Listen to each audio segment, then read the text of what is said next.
Bom dia a todos. Estamos dando início a mais um seminário promovido pelo Observatório Militar da Praia Vermelha, do Instituto Meira-Matos, da Escola de Comando Estado-Maior do Exército. Gostaríamos inicialmente de saudar todos que estão nos assistindo. E o nosso tema de hoje será o acordo de paz entre o Irã e os Estados Unidos, recentemente assinado, tentando pôr um fim a esse conflito que muito perturba o cenário geopolítico global. E nós temos como convidados de hoje, que farão parte das palestras do nosso seminário, dois professores doutores aqui da Escola de Comando do Estado-Maior do Exército. Nós vamos iniciar com o professor Carlos Frederico, que vai abordar a ótica do acordo de paz relacionada aos Estados Unidos. Logo em seguida, o professor Sandro vai fazer a mesma abordagem, tentando trazer um pouco mais do enfoque para o Irã. E vamos discutir a respeito da viabilidade desse acordo de paz, das principais consequências para o tabuleiro geopolítico mundial. E eu espero que todos nós possamos aprender um pouco mais com os professores, levantar um pouco mais das nossas ideias, as nossas conclusões e retirarmos as dúvidas caso surjam no decorrer da apresentação. Como é que vai funcionar o nosso seminário? Nós vamos ter duas apresentações em sequência de 20 minutos, começando 20 minutos para o professor Carlos Frederico, depois mais 20 minutos para o professor Sandro, e logo em seguida nós vamos entrar nas fases de debate, não vai haver pausa. E mais cerca de 20 minutos de debate para que possamos totalizar em uma hora o trabalho do nosso seminário. Então vamos saudar os nossos palestrantes. Bom dia, Cafré, bom dia, professor Sandro. Eu Bom espero que nós dia, tenhamos sucesso aí nessa manhã. bom dia, é um enorme prazer. Ok. Vamos iniciar então, passando já a palavra para o professor Carlos Frederico, para ele falar um pouco mais sobre esse acordo de paz. Professor, a palavra está com o senhor. Maravilha, obrigado, é um prazer estar com vocês. De certa forma, esse podcast que estamos fazendo hoje poderia estar ocorrendo na semana passada, 2 semanas atrás, 3 semanas atrás, quer dizer, desde que um cessar-fogo frágil foi acordado, já há algumas semanas, a gente não tem mudanças substanciais no cenário que se encontra hoje em dia por lá.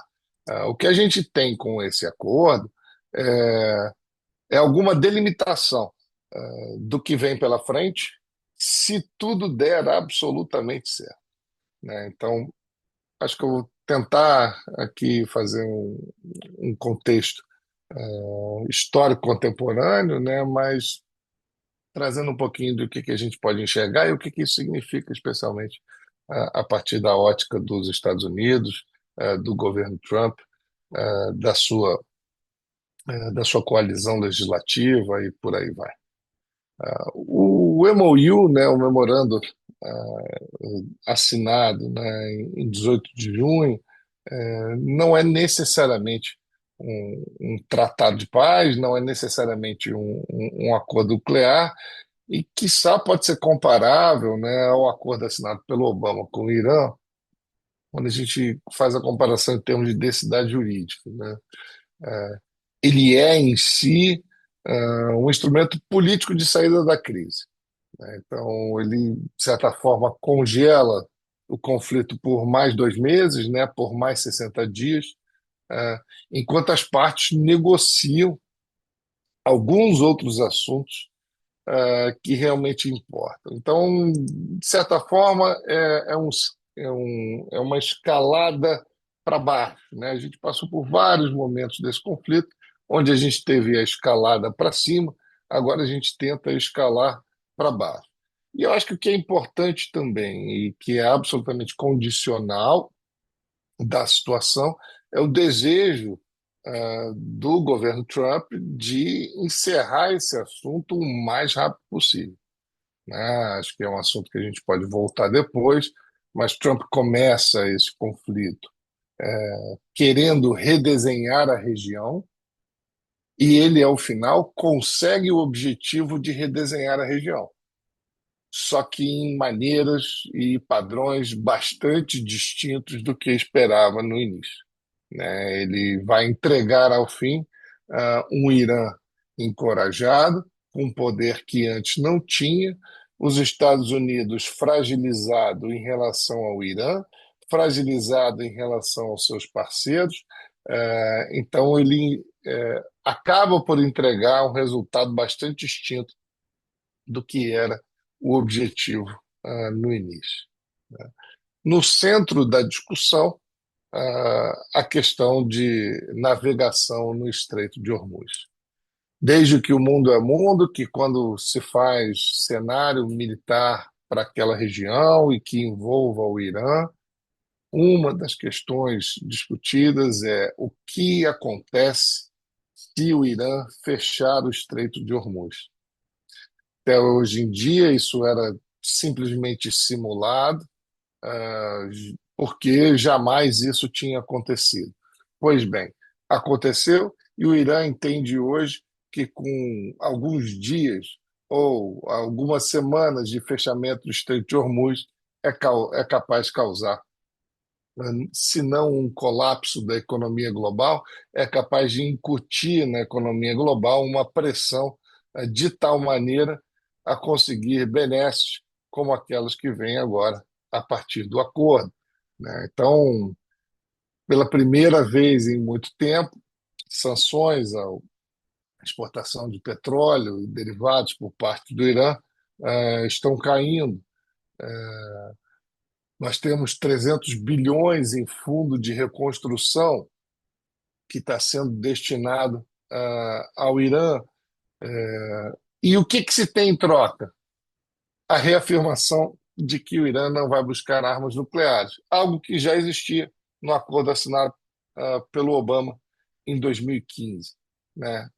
Então, nesse momento, o que fica de fora do acordo? Programa de mísseis balísticos, as redes de proxies, né? Hezbollah, Houthis, nível final de enriquecimento do urânio, tudo isso ficou de fora. Inspeção da Agência Internacional de Energia Atômica, quer dizer, tudo isso, em tese, será negociado nesses próximos 60 dias. Aqui registro também a minha, a minha incredulidade quanto à possibilidade de se chegar a acordos nesses 60 dias, nessas questões. Então, talvez o cenário mais provável para frente seja um cenário no qual o, esse status quo de hoje, 25 de junho, se estenda por um status quo post por muito e muito tempo, né? Então, de certa forma, o que a gente tem é que se antes o programa nuclear iraniano era um ponto de negociação, né, como ponto de barganha, como leverage, é, hoje talvez a questão nuclear seja secundária em função da pressão financeira que o Irã pode exercer com o fechamento, com o fechamento do Irã, né? Uh, Estreito de Hormuz ele volta, volta lentamente, e isso também a gente pode encontrar não só em relação ao Estreito, como em relação ao preço do petróleo. É natural que as pressões sobre o preço do petróleo elas diminuam agora, mas não esperem que o preço do petróleo caia de uma hora para outra. Isso ainda vai levar semanas, quiçá meses, para que isso aconteça, né? Isso não acontece de um momento para o outro. E da mesma coisa em relação à navegação no Estreito de Hormuz. O Estreito de Hormuz não vai voltar à sua navegação normal tão somente porque esse acordo foi assinado. O Estreito de Hormuz vai voltar à sua navegação normal quando as seguradoras, as companhias de navegação e afins tenham segurança em realizar o tráfego, né, por aquele momento. Tem um grande ponto aí que se coaduna com a situação legislativa e executiva nos Estados Unidos, que é Israel não é parte desse acordo. E isso é um problema. É um problema porque Netanyahu apresentou termos maximalistas, né? Ele exigiu o desmantelamento total do programa nuclear iraniano, né? E, mais uma vez, reforçou que Israel não faz parte desse acordo, né? Tão logo o acordo foi assinado, Israel continuou bombardeando o Líbano, e fez isso ao mesmo tempo que o vice-presidente americano estava na Suíça. E esse é um fator de tensão, tensão entre o acordo assinado, uma vez que um dos pontos exige a ausência de ataques no Líbano, é tensão entre Israel e Irã e é tensão entre os Estados Unidos e Israel, né? Então, Trump reafirmou e disse que o vice-presidente falou, né, que Trump é o único aliado que Israel tem no mundo, né, que mostra um pouquinho o tamanho da tensão existente, né, e que mostra um pouquinho também da política externa americana e que fragiliza Trump internamente. Trump vai para esse acordo, vai para esse conflito, dizendo que ele obliterou o Irã, ele já falou duas vezes, o que já me mandou os dicionários para pesquisar o que significaria o verbo obliterar, porque há coisa de um ano atrás ele disse que obliterou a capacidade do programa nuclear iraniano, e quando iniciaram os ataques dessa vez, ele repetiu essa mesma coisa. É certo que não o fez, né? Então, disse isso, disse que haveria uma mudança de regime, não aconteceu. E apesar, e talvez para para um observador menos cuidadoso, pode parecer um contrassenso, mas os Estados Unidos foi um vencedor operacionalmente em relação às suas ações militares, mas estrategicamente sai menor do que entrou. E essa também não há nenhuma polêmica nessa afirmação. Essa é talvez a análise mais rasteira e mais tranquila que se possa fazer em um ambiente onde possam existir análises divergentes, né?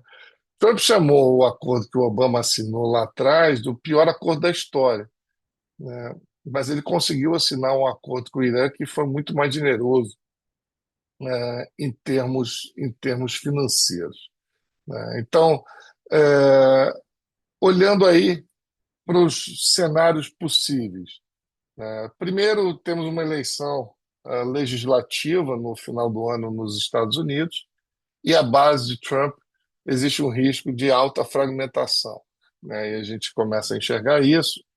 Teve uma reunião no Senado ontem de Trump e os senadores que não foi muito bem. O nível de popularidade do presidente americano é o menor na série histórica. É, Então, os republicanos caminham para uma eleição bastante complexa que obriga os candidatos a se dissociar da postura do seu presidente, né? Sabendo que o presidente não lida muito bem com essas suavidades políticas ou com essas flexibilidades políticas. Normalmente, Trump exige uma fidelidade quase que canina, então isso é algo para ser enxergado. Do ponto de vista internacional, a gente tem um acordo final em 60 dias, que eu acho altamente improvável, né, porque isso significaria o Irã concordar com retomar inspeções da Agência Internacional de Energia Atômica, reduzir o enriquecimento do urânio, significaria que Israel cessasse suas operações no Líbano, e Trump teria que resistir, né, aos falcões, né, que existem no Congresso. Então, acho isso pouco provável em 60 dias. O cenário mais provável, eu acho que é a extensão desse acordo, a não ver mais no horizonte, né? Então, meio que um processo de Oslo permanente, né? Cria uma zona de ambiguidade que seja manejável politicamente e não resolve o problema, né, nuclear estrutural. Tem um terceiro cenário, que é o risco de ruptura, que pode vir, seja de uma intensificação das ações de Israel no Líbano, pode significar fechamento de Hormuz por parte do Irã, Estados Unidos pode reimpor bloqueio, pode reiniciar ataques, a gente tem um conflito restabelecido, né? Então, isso pode.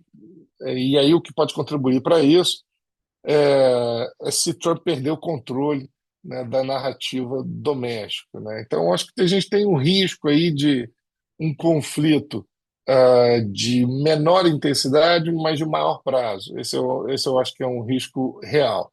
Ah, e, e aí eu vou parar por aqui, porque estamos chegando perto dos 20 minutos, e aí depois a gente pode conversar um pouquinho mais em diálogo, mas em resumo, né, o Irã hoje está no seu pico histórico, né, de capacidade de barganha, demonstrou que pode paralisar a economia global com o fechamento de Hormuz, passou maus momentos durante esse conflito, várias das suas lideranças assassinadas, mas não colapsou. É, e, de certa forma, e aí que acho que é uma questão secundária ou terciária, de certa forma ganha um pouco de status de vítima também, junto à opinião pública global. Então, nesse sentido, Trump conseguiu quase que o impossível. Acho que talvez o maior derrotado de todo esse conflito seja a sociedade iraniana, que imaginou uma mudança de regime, que imaginou dias melhores. O regime iraniano sai desse conflito mais forte do que entrou. Então, qualquer acordo que for assinado agora vem de uma posição de força na negociação, a gente enxerga isso em diversos movimentos, e agora o Irã negocia de uma cadeira, né, e aí de quem demonstrou que pode paralisar a economia global, né? Então, esse é o status que temos para frente. E do ponto de vista dos Estados Unidos, né, a questão é que o acordo existe, né, o acordo é sobre parar o conflito, mas o acordo não resolve as origens do conflito, né? Então, o- é isso que os próximos 60 dias vão testar. E, nesse sentido, o meu pessimismo, registro. Normalmente eu sou uma pessoa cautelosamente esperançosa. Eu aqui não enxergo muitos motivos para ser esperançoso quanto a uma solução completa. Acho que a esperança aí significa que esse acordo possa perdurar, ainda que em linhas tênues, por maior tempo. E paro por aqui para ouvir o Sandro e depois a gente pode iniciar um diálogo. Professor, muito obrigado mais uma vez pela sua abordagem, bastante interessante. Eu já relembro a todos que estão nos assistindo que as perguntas já podem ser realizadas para que a gente possa, em seguida, ir para o debate. Vamos então agora passar a palavra para o professor Sandro, para que ele possa fazer a sua abordagem. Professor Sandro, o senhor tem a palavra. Obrigado, Daniel. Prazer estar com o Carlos Frederico aqui na fala. É, bem, o que a gente pode traduzir no sentimento na atual liderança iraniana é de que o memorando de entendimento foi assinado esperando o melhor e se preparando para o pior. Existe uma grande descrença de que esse memorando de entendimento seja muito prorrogado, uma certa descrença no sentido de que esse memorando de entendimento, na visão dos iranianos mais esperançosos, e aí entra um lado mais pragmático de algumas lideranças do regime, e aí a gente pode colocar aí o Abbas Araghchi e o presidente do parlamento, Majlis, que teve poder sem igual na história da República Islâmica, que é o Mohammed Bagher Ghalibaf, ou Calibaf, como também há uma grafia com Q. E esse grupo, que também tinha uma figura que foi morta durante o conflito, que era talvez o principal negociador do Irã, que era o Ali Larijani, tem uma cautelosa esperança de que você possa ter um entendimento final com o Ocidente, sem necessariamente que sejam feitas grandes concessões por parte da República Islâmica quanto ao core, ao núcleo duro do que é a sua questão ideológica, a questão do que é o regime, a questão do que é o controle desse regime sobre o país e sobre a população. Então, o que temos visto muito no sentido disso, só que há um choque. Não há um choque no sentido do que tem sido dito por algumas pessoas em Israel, ou por parte da mídia americana, de dizer que há um enorme entrevero entre esse grupo mais pragmático e um grupo mais radical dentro da própria Guarda Revolucionária, liderada agora por causa das decapitações que foram feitas durante a guerra pelos ataques israelenses e americanos, liderada agora pelo general Ahmed Vahidi, que tem sim uma visão extremamente radical. Mas aí a gente tem também que lembrar que, ah, embora seja surreal o que eu vou dizer agora, e aí talvez até o Carlos Frederico vá rir de mim, o Trump não está tão errado quando ele diz que houve uma mudança de regime, no sentido de que você mudou quem controlava. Então, saiu uma geração mais cautelosa, a começar pelo próprio líder supremo, que, embora havia uma política de nem paz nem guerra com os Estados Unidos, era muito cauteloso em realizar ações diretas. Então, a gente pode ver que a própria questão das ações contra Israel em 2024 e 2025, e também em 2025 contra os Estados Unidos, foram ações muito telegrafadas e muito no sentido de dizer que o Irã tinha a capacidade de responder sem escalar. Então a gente lembra do ataque que o Irã fez à base americana no Catar, a base americana de Al-Udeid, mas que a base foi esvaziada para o ataque. Então ali foi claramente algo telegrafado e coreografado. A liderança atual, que gira em torno do líder supremo, do Mojtaba Khamenei, é uma liderança muito mais radicalizada. A gente tem grupos minoritários que ganharam voz, porque o seu principal patrono é o novo líder supremo, que é a chamada Frente Paidari, ou seja, uma frente que tem a ideia de que a resistência é necessária, ela é um dever e ela deve ser levada porque o Irã conseguiu vencer a primeira grande batalha contra o grande Satã e contra o pequeno Satã, contra os Estados Unidos e contra Israel. Então, é óbvio que essa batalha foi vencida, de certa maneira, num sentido muito claro também de que a gente tem aqui a gente tem aqui muito claramente uma questão que é como se pode dizer, a guerra que se inicia em 28 de outubro e que tem o tratado assinado em fim de abril é uma guerra para a qual o regime se preparou. É uma guerra para a qual o regime estava a todo momento preparado, a todo momento colocado. Então, nesse sentido, o regime tinha essa ideia. Então, você tem a questão, muito bem lembrada e escrita até por pesquisadores do nosso programa, lembro aqui do João Gabriel, que falou sobre a defesa em mosaico. Acho até que, num primeiro momento, a defesa do Irã foi muito efetiva nessa defesa em mosaico, no qual você tinha uma capacidade descentralizada de responder aos ataques dos Estados Unidos e de Israel. Entretanto, a própria mudança do perfil na campanha aérea, especialmente por parte de Israel, que a partir da metade da campanha, do 15º ao 20º dia, Israel para de atacar alvos militares e começa a atacar alvos de infraestrutura. Em alguns casos, Israel é contida pelos Estados Unidos, porque Israel vai atacar inclusive grandes áreas produtoras de petróleo e gás no Irã.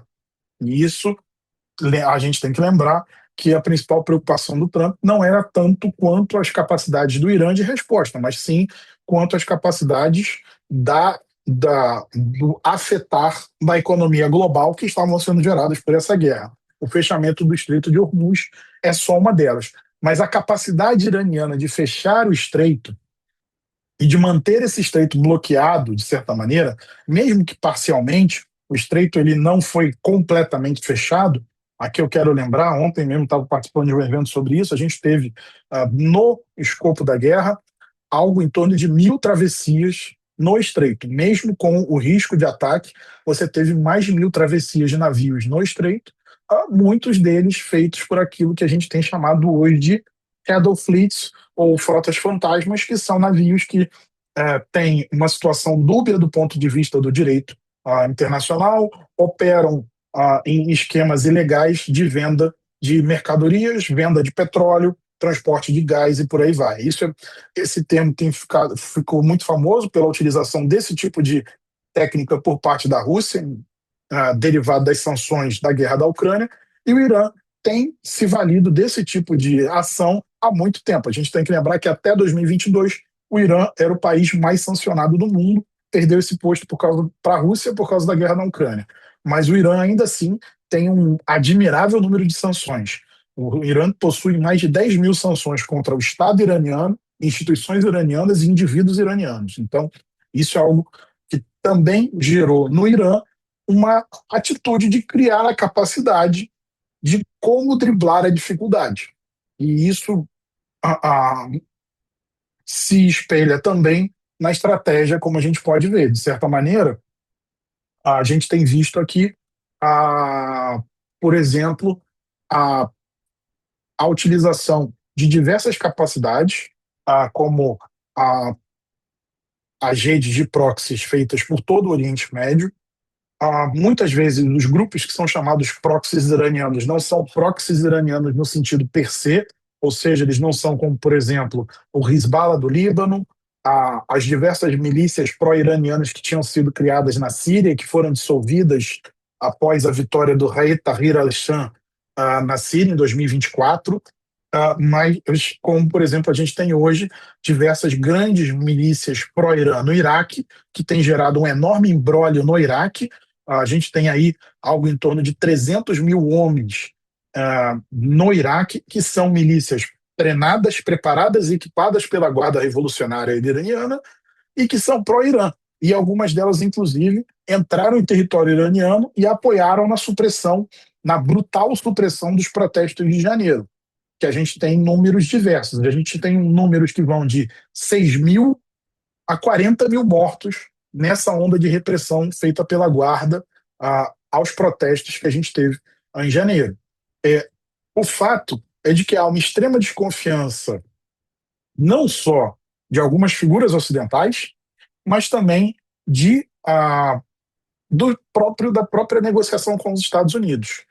Cabe lembrar que, principalmente na administração Trump, o Irã foi atacado no meio de uma negociação. Então, é percebido, mesmo pelos grupos mais pragmáticos de negociadores dentro das lideranças iranianas, e que hoje é difícil dizer que o poder está na mão de uma figura só, mas é mais fácil dizer que o poder se horizontalizou e ele tem alguns polos que oscilam em torno da figura do líder supremo, que não aparece. Não aparece por questões de possível ferimento, possível incapacidade, ou mesmo temor de ser morto num ataque, dada a impressionante capacidade israelense de penetração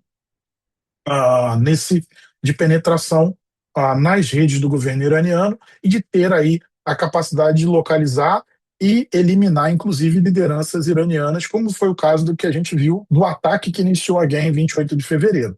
Em um ataque você teve ali mais de 20 lideranças iranianas mortas. Então, sem dúvida, você tinha ali uma capacidade de inteligência admirável para fazer esse ataque. No caso, aqui, é percebido por parte dessas lideranças, então, uma certa desconfiança dos Estados Unidos, uma desconfiança de que, inclusive, as negociações em curso, nesse momento, mesmo com o memorando de entendimento assinado, mesmo com o MOU assinado, você tenha, na verdade, uma situação no qual o Irã vai sendo enredado pelos Estados Unidos dentro de uma sala na figura do bom policial e do mal policial. O mal policial seria Israel, que continua bombardeando o principal proxy iraniano nesse momento, que é o Hezbollah, no Líbano. Aí também há a questão que a gente pode refletir depois nos debates, se há uma necessidade operacional de Israel ou não, mas o fato é de que, como bem lembrado pelo Carlos Frederico, Israel não tomou parte na negociação e, inclusive, não teve direito a observar o texto do memorando de entendimento, até que ele foi divulgado na quarta-feira, anterior à tentativa de uma reunião de cúpula na Suíça, que se seguiu. Mas o fato aqui é que a gente tem um momento muito delicado, porque você tem questões diversas dos lados a serem colocadas. E o Irã insiste na negociação em todas as frentes, porque não basta só você conseguir obter recursos que são uma necessidade imediata e necessária para o Estado iraniano se manter de pé.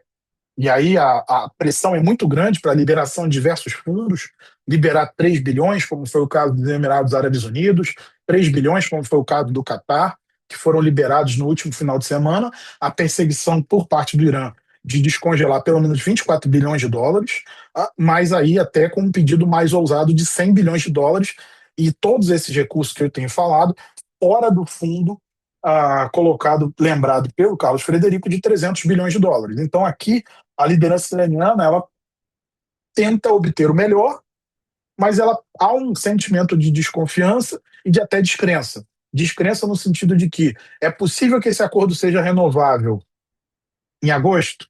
É. Entretanto, algumas questões para os iranianos são muito importantes. Primeiro, a cessação da violência no Líbano. Há a necessidade de tentar manter o Hezbollah de pé para que você mantenha a pressão sobre Israel. Mas isso diante de um limiar mínimo que seja tolerado pelos americanos, que estão sendo pressionados por Israel, de certa maneira também. Por outro lado, a necessidade de você recuperar todo o eixo da resistência, dado que Israel conseguiu demolir, em certa maneira, grande parte desse eixo nas guerras que se seguiram pós 7 de outubro de 2023. Além disso, recuperar a própria capacidade do Estado iraniano, porque embora o Irã saia fortalecido no plano político simbólico nas negociações, a gente tem aqui estragos que, dependendo da estimativa a ser utilizada, vão à casa de 1 trilhão de dólares. Então, sem dúvida, é uma questão muito complicada. O Irã, embora seja um país produtor de petróleo, importa gasolina, não possui a capacidade de produzir gasolina necessária para a sua própria subsistência e para manter as atividades econômicas funcionando. Então, ele importa muita gasolina. Então, sem dúvida, para o Irã isso é muito necessário.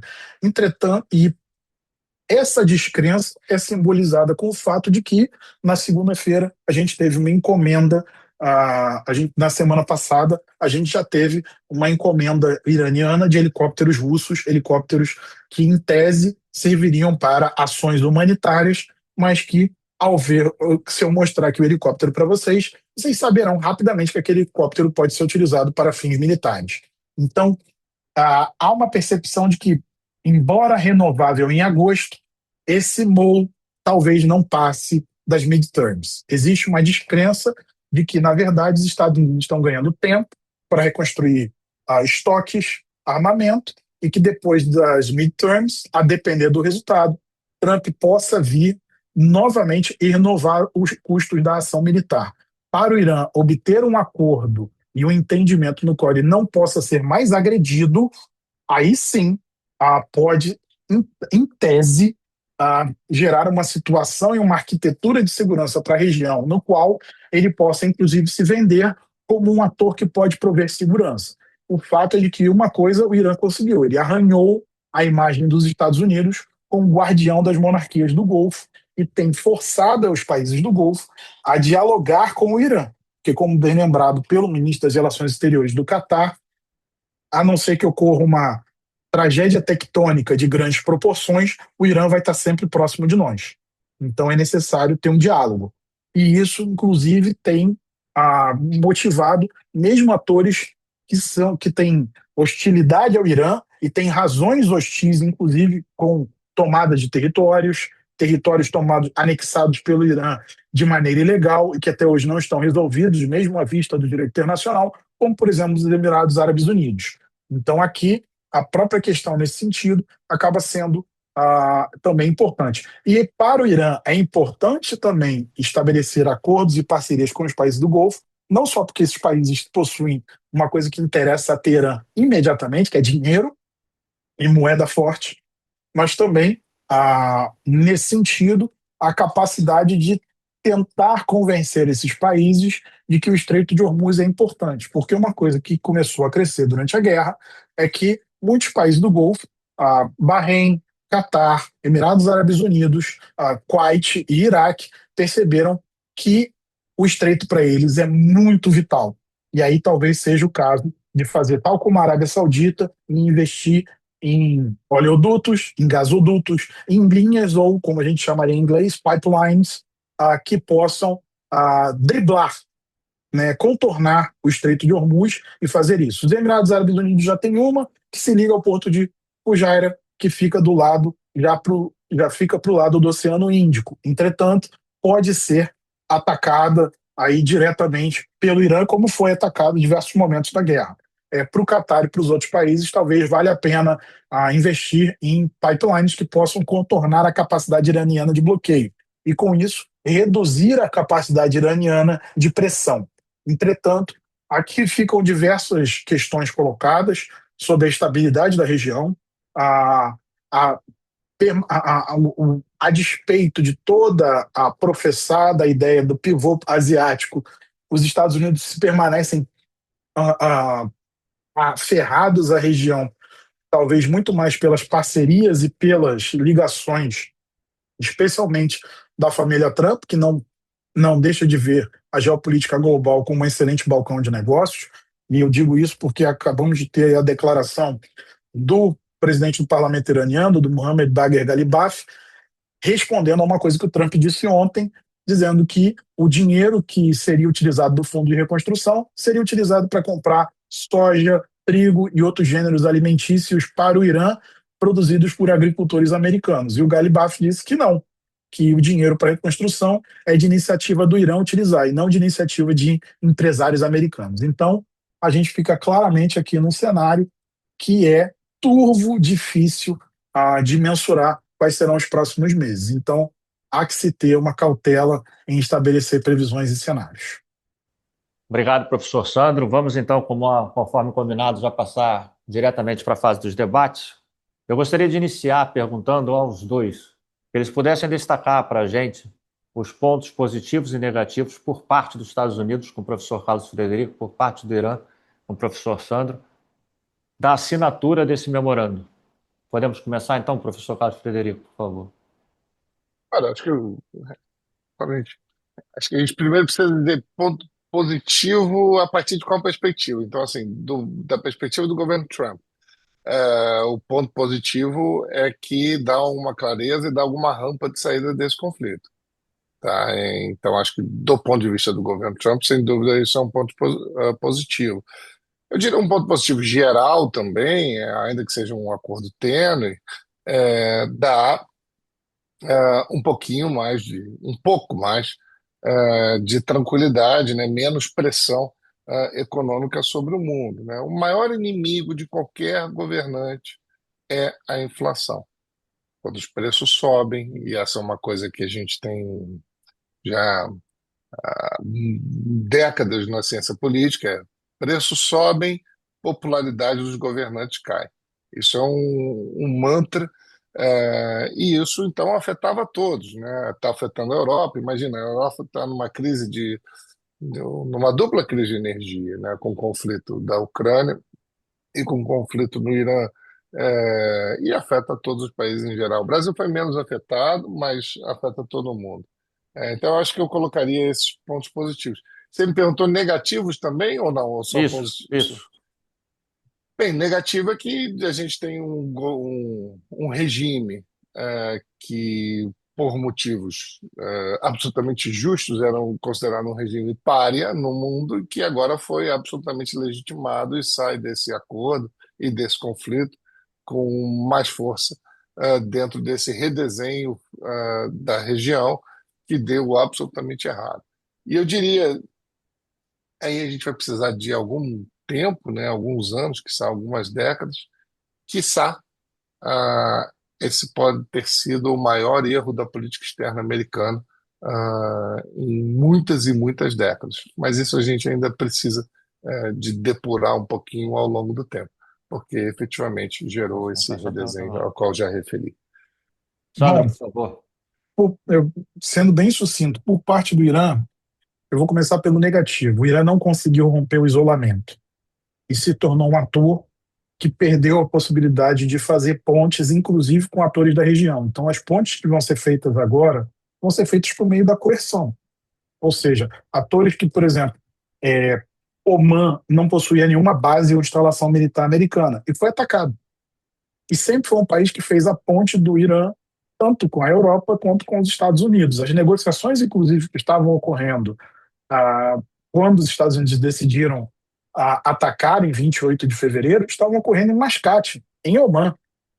Então, Steve Witkoff e Jared Kushner estavam negociando ah, com os Estados, estavam negociando em nome dos Estados Unidos com o Irã em Mascate, capital de Omã, sobre a questão do acordo, sobre a questão do programa nuclear iraniano. Então, o que nós temos, o que nós estamos a observar aqui, a ver claramente para o Irã, é que o Irã partiu para uma estratégia de criar o dano, só que ele perdeu a capacidade de fazer uma parceria real. Essa parceria agora, se for feita com os países do Golfo, vai ser uma parceria feita pelo medo, vai ser uma parceria feita basicamente pela questão da coerção e pela questão, basicamente por coerção. Então, o que a gente está vendo, claramente, é que o Irã conseguiu uma dissuasão por coerção com os países da região, só que ela também não vai durar por muito tempo, porque esses países estão investindo em diversas capacidades defensivas contra as capacidades do Irã. Capacidade de comprando material da Ucrânia, comprando material da Coreia do Sul, que funcionou muito bem durante o conflito. Inclusive, alguns estão procurando, podem até comprar material de Israel, como foi o caso que a gente teve a divulgação dos Emirados Árabes Unidos, que tinham, durante o conflito, uma bateria do domo de ferro funcionando, operada por militares israelenses. Um fato inédito na história da região. Então, a gente vai ver isso. Do lado positivo, é uma vitória enorme para o regime. Uma vitória enorme, porque sempre foi visto que a guerra contra os Estados Unidos seria uma guerra que destruiria o país. E a despeito de toda a autolimitação americana em fazer essa campanha, o regime sobreviveu. Então, isso, de certa maneira, legitima o regime, dá capacidade do regime. Agora, isso também tem que lembrar que o regime ele deixou de se pintar meramente como um regime de resistência islâmica e ele tem apelado muito ao orgulho civilizacional persa. Então, a gente tem tido uma série de ações por parte do regime nessa direção, nesse caminho, e o que a gente está vendo é isso. Então, talvez para o Irã seja o início da capacidade de criar um entendimento com o Ocidente que o Irã não vai ser mais atacado.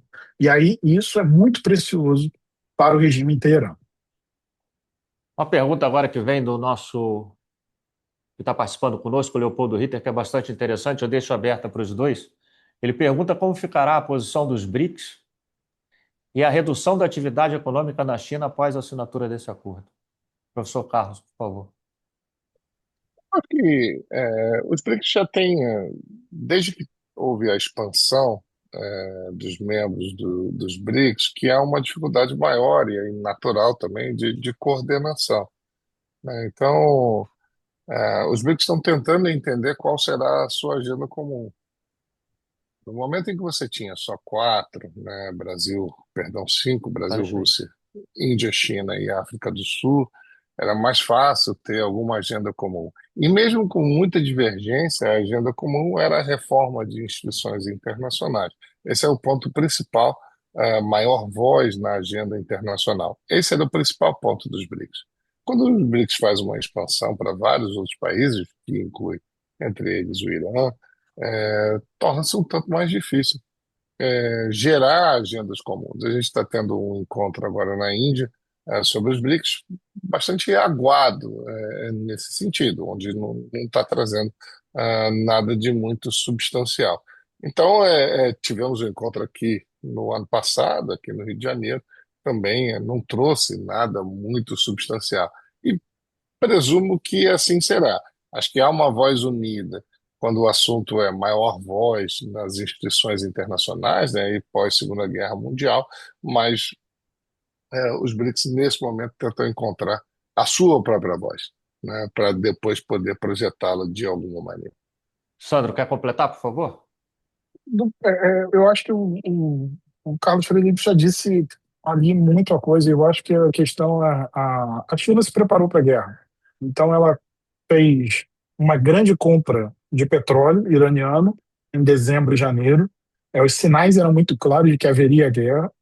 Muita gente dizia que não, mas nunca na história americana, quando eles colocam dois navios aeródromo ou porta-aviões em uma determinada região, eles nunca colocam esses navios de graça. Então, sempre há uma operação. Então, estava muito claro isso, e ela absorveu o impacto, tanto que ela conseguiu absorver o impacto muito melhor do que outros países da Ásia, que estão enfrentando racionamento de combustível e enfrentando dificuldade de aquisição. E agora, com a possibilidade do MOU, de que o Irã pode vender petróleo fora das sanções que foram colocadas sobre o petróleo iraniano, isso vai permitir uma entrada de capital para Teherã espetacular. A transação tem que ser feita em dólares. Ok, mas mesmo assim é uma entrada de capital espetacular para Teherã. Felipe Nascimento nos traz uma pergunta bastante interessante. Eu vou começar com o Sandro, com essa área de doutrina militar e guerra.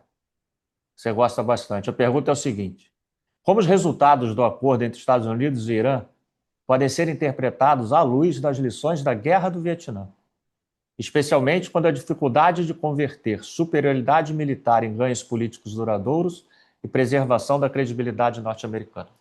Obrigado pela pergunta. É, eu acho que a questão da credibilidade ainda é algo a ver, porque eu acho que essa guerra não acabou, essa crise não acabou, a gente ainda vai ver isso por algum tempo, essa situação. É, Volta com acho aquele que a coronel campanha Luiz, né?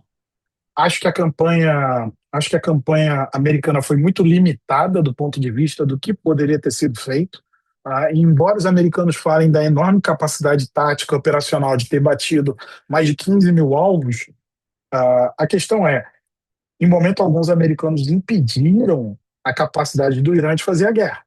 Então, os lançamentos continuavam, de drones, de mísseis balísticos, de mísseis hipersônicos até, e outras tecnologias iranianas.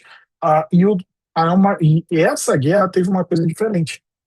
Proxies iranianos atacaram, especialmente as milícias iranianas no Iraque, atacando alvos no Kuwait e em outros países da região. Isso cria uma surpresa, e isso cria uma capacidade de você a diminuir a capacidade do oponente de destruir o seu potencial militar.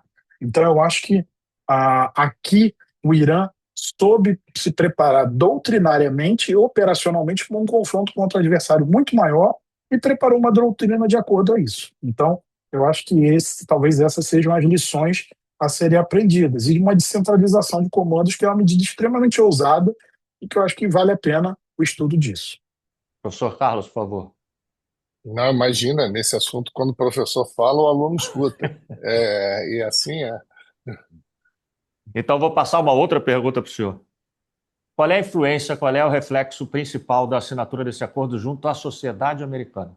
Principalmente com relação às eleições que se aproximam, e se isso aí foi o motivo que levou os Estados Unidos a assinar o acordo, porque na sua apresentação o senhor comentou que ele precisava urgentemente fazer a assinatura desse acordo. O senhor podia explicar um pouco melhor, por favor? Em uma palavra, e depois explico, sim, esse foi o motivo pelo qual o acordo foi assinado e o motivo pelo qual essas benesses foram dadas ao regime iraniano. À medida que o assunto se expandia ao longo do tempo, a gente vai chegando mais perto ainda das eleições legislativas. E aí explicar como é que funciona, assim, muito rapidamente, né? Tem eleições presidenciais de 4 em 4 anos, mas as eleições da Câmara nos Estados Unidos são de 2 em 2 anos. E eleições no Senado são de 6 em 6. Então, sempre no meio de mandato do presidente, você tem eleições legislativas. E renova-se completamente a Câmara, todos lá são votados. É, a tendência é que hoje os republicanos, que possuem maioria na Câmara muito pequena, percam essa maioria na Câmara. E no Senado, a maioria, que também não é muito grande, né, que também se perca essa maioria. Isso significa que a gente vai ter um governo de executivo republicano e de legislativo democrata. Imediatamente, a consequência disso é que os democratas vão passar a controlar todas as comissões. A primeira pergunta que vai estar na mesa é se Trump vai ser alvo de impeachment ou não. Essa é uma pergunta real. A segunda pergunta é como o Trump vai negociar. Outros presidentes já tiveram um legislativo comandado por outro partido. Como é que Trump vai lidar com isso? Ele não tende a lidar muito bem com esses aspectos da política. E isso tudo tem efeitos para os Estados Unidos e, consequentemente, para o mundo. Professor Sandro, a pergunta agora do Coronel Luiz, do Comando Militar do Sul. Aparentemente, o Irã teve sucesso na dissuasão por negação, por meio da dissuasão convencional. É possível transportar esse conceito para o Brasil em termos militares? A depender, a depender do que a gente tem pensado em hipótese de emprego, sim. Sim, o que o Irã fez foi. Agora, a gente também tem que lembrar que, como dizia um velho sábio brasileiro de pernas tortas, é preciso combinar com os russos. Então, como dizia Garrincha, a gente tem que ter, o Irã, obviamente, não combinou com os Estados Unidos, mas o fato de que a campanha americana foi extremamente focada em alvos militares iranianos e alvos militares convencionais, especialmente, embora tenham sido atacadas as capacidades da Guarda Revolucionária, muito material das Forças Armadas iranianas foi bombardeado, inclusive material de artilharia convencional iraniana, que tem, em alguns casos, datava da Segunda Guerra Mundial. Então, aqui é óbvio que a forma como o Irã modelou a guerra, fez essa modelagem ou moldagem, como tem sido utilizado esse termo ultimamente, também ditou muito do caráter do conflito. Então, e aí ele contou com uma invariável e involuntária ajuda americana. Então, a resistência em fazer uma ação terrestre, se fosse no Estreito de Hormuz, contra as ilhas no Estreito de Hormuz, a ilha de Hormuz, a ilha de Qashem, ou as pequenas ilhas iranianas que eram dos Emirados Árabes Unidos e foram anexadas pelo Irã à força na década de 60 do século XX. Ou ainda, todo o rumor em torno da ilha de Karg, criaram no Irã clara a percepção de que a liderança americana não estava disposta a aumentar os custos da operação.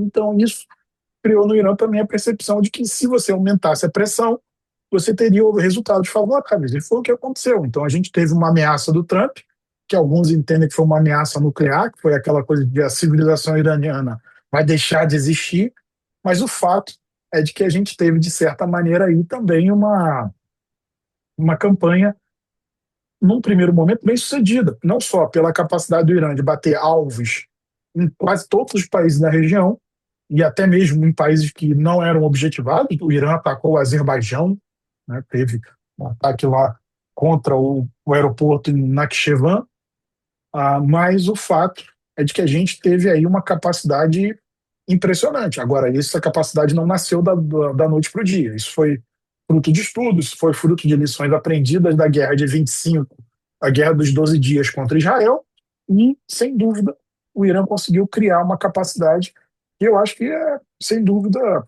passível de estudo. A gente pode pensar para o Brasil? Pode pensar, mas para qual adversário e para qual hipótese? Isso também tem que ser levado em conta. Senão a gente corre o risco de replicar lições de um conflito e, quando for a hora definitiva, a gente pode acabar terminando como os franceses com a poderosa linha mais de 1940. Muito poderosa, muito capaz, mas bastou os alemães contornarem a fronteira pela Bélgica. Uma pergunta agora para os dois. Vamos começar a resposta com o professor Carlos Frederico. Como é que Israel, como ator geopolítico relevante na região, vai influenciar a continuidade da negociação desse acordo de paz? Essa é uma ótima pergunta e Caetano, nós adoraria ter a resposta. Mas vamos lá, vamos falar de alguns fatores, né? Primeiro, Israel tem, ao longo do tempo, e principalmente ao longo do governo Netanyahu, tem se isolado cada vez mais, né? Então, lembrar que Israel foi atacado lá em outubro, teve uma boa parte de comoção de todos os países, de apoio, de auxílio, e tal qual, e aí eu traço um paralelo com os Estados Unidos pós 11 de setembro, não conseguiu transformar esse apoio e essa comoção em apoio político sustentável em longo prazo. Pelo contrário, a ofensiva de Israel na Palestina, em Gaza especificamente, a expansão nos assentamentos na Cisjordânia, a expansão de Israel em relação aos seus vizinhos e aos ataques que estão sendo realizados, estão fazendo de Israel um país cada vez mais difícil de angariar apoio. Tá? Aqui é uma análise absolutamente tranquila, também não há nenhuma polêmica em relação a isso, basta ver. Israel perde apoio agora na Europa, quer dizer, países que ainda apoiavam Israel estão se distanciando cada vez mais de Israel. Essa é uma realidade, né? Há de se ver se esse é um distanciamento do governo Netanyahu, especificamente, ou do Estado de Israel no longo prazo, mas a gente só vai conseguir entender isso quando Netanyahu deixar de ser o primeiro-ministro israelense. Então, é claro e é certo que esse acordo para Israel não é bom, tanto é que ele intensifica ataques, tão logo começa a se falar no acordo e tão logo o acordo seja assinado. A grande questão aí é na relação Estados Unidos e Israel. Os Estados Unidos vai conseguir manter Israel sob controle? Essa é uma grande pergunta eh, que eu não tenho a resposta, porque eu não sei qual o apetite dos Estados Unidos e principalmente o apetite de um governo republicano em manter Israel sob controle, porque só no papo não será possível. Vai parar de vender arma, vai parar. Então, tem outras questões mais complexas aí e também pode fragmentar essa base republicana. E por isso a importância das eleições legislativas no final do ano. Com um Congresso democrata, a tendência é que a relação entre Estados Unidos e Israel se torne mais dura. Professor Sandro, Ah, também há uma questão que é a seguinte: nesse momento, Israel trava uma guerra no Líbano completamente diferente da guerra que ele travou em 2024 e 2025. Completamente diferente. O Hezbollah foi reconstruído pelo Corpo da Guarda Revolucionária, utilizou lições da guerra da Ucrânia para atacar as forças israelenses, e o que a gente está vendo, inclusive, é um avanço muito menor nesse momento de Israel e perguntas que são feitas no seguinte sentido: em alguns casos, a penetração israelense é de 10 quilômetros, em outros, de 6, para além da fronteira Israel-Líbano. É, essa distância não impede que o Hezbollah continue atacando o norte de Israel, que foi todo evacuado. Então, como você vai conseguir construir uma situação no qual as populações do norte de Israel voltem para o norte de Israel, voltem para suas casas e não sejam mais atacadas pelo Hezbollah? Porque parece que também para o Hezbollah interessa manter um perpétuo estado de coisas, de guerra, porque a gente tem sentado na cadeira do presidente o general Aoun e um primeiro-ministro libanês que não é simpático ao Hezbollah. E, e os dois, tanto o presidente quanto o primeiro-ministro, são muito enfáticos no sentido do desarmamento do Hezbollah. E aí a gente tem um caso curioso: dois países, uma liderança tanto em Israel, Netanyahu, quanto uma liderança no Hezbollah, que enxerga na guerra a solução para os problemas. Ou seja, a solução porque, nesse sentido, o Estado libanês não tem a capacidade de desarmamento do Hezbollah, não possui essa capacidade, não possui, e precisa de apoio da comunidade internacional. O problema é quem vai dar o apoio para que esse desarmamento seja efetivamente feito. Então, a gente percebe que o governo libanês tem negociado com Israel em Washington. Pode ser que a gente veja daí questões, inclusive, impressionantes de reconhecimento de que é revogação de leis. Hoje, no Líbano, se você falar com um israelense, você é passível de ser preso por 5 anos em regime fechado. Então, você pode ter a queda desse tipo de legislação, mas o fato é de que o Hezbollah dificulta toda a equação propositadamente. Então, aqui a gente tem uma situação muito frágil a ser negociada. nós ainda temos algumas perguntas, mas a gente está chegando já ao limite do nosso tempo. Apesar de não ser um podcast, eu já gostaria de avisar a nossa assistência que logo em seguida eu vou ter a oportunidade de gravar um podcast com os dois professores. Iremos publicar esse podcast no site do Observatório Militar do Praia Vermelha em seguida. Nós vamos terminar com a pergunta que não é uma futurologia, não é uma prospecção aleatória, mas sim, fiz em cima de uma prospecção de cenário mesmo. O que esperar da continuidade desse acordo? Professor Carlos Frederico, por favor. Eu acho que esse acordo continua. Eu acho que esse acordo continua porque é de interesse dos Estados Unidos que ele continue. Acho que está em bases que sejam aceitáveis para os iranianos. Então, esse acordo continua. O maior ponto, talvez, de potencial ruptura desse acordo venha de Israel. E por isso, há de se perguntar a Netanyahu, porque, ao que parece, entre Estados Unidos e Irã, esse acordo atual é um acordo possível para que se continue. Professor Sandro. Concordo com o Carlos Frederico. É da interesse da liderança iraniana obter o máximo de concessões possível antes de você ter uma nova rodada de hostilidades. E a percepção deles é essa. Então, enquanto eles puderem prolongar o tempo e afastar as hostilidades, é do interesse deles fazer isso. Bom, nós estamos chegando ao final da nossa atividade desta manhã, do nosso seminário. Gostaria de agradecer imensamente ao professor Carlos Frederico, ao professor Sandro, pela excelência das suas apresentações, por despertar em nós essas reflexões bastante interessantes sobre a continuidade desse acordo de paz.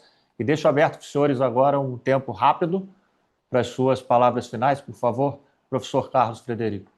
Não, minha palavra final só é realmente agradecimento, né? Agradecimento porque eu acho que, especialmente em questões contemporâneas, onde a gente não tem a historicidade da coisa, a gente está vendo a história ser escrita. Então, agradecer a oportunidade de partilhar e a oportunidade de aprender juntos também com o Sandro, com as perguntas que são feitas, acho que é sempre importante. Então, meu muito obrigado. Professor Sandro. É sempre uma felicidade fazer participar dos eventos do MPV, ainda mais quando é com o Carlos Frederico. Então, é sempre um luxo e eu agradeço muito pelo convite, agradeço muito pela oportunidade e vou dizer a vocês que convém ficar de olho para ver como é que essa crise evolui. Bem, estamos chegando ao nosso final. Antes de terminarmos a nossa atividade, eu gostaria de informar a todos que nos assistem, já agradecendo pela presença nesse seminário, que o Observatório Militar da Praia Vermelha publicou recentemente, a questão de 2 semanas, a sua revista, que é o Panorâmico, e essa revista é dedicada especialmente ao Irã. Então, todos os artigos que estão publicados lá se referem ao conflito Irã-Estados Unidos, e é especial Irã, o nome do panorama, que ele pode ser acessado no site do Observatório Militar da Praia Vermelha. Então, desta forma, nós terminamos a nossa atividade. Informo aos 2 professores que estão subindo pela tela aqui aplausos, uma série de agradecimentos pela exposição dos senhores, e tenham todos um excelente dia. Muito obrigado.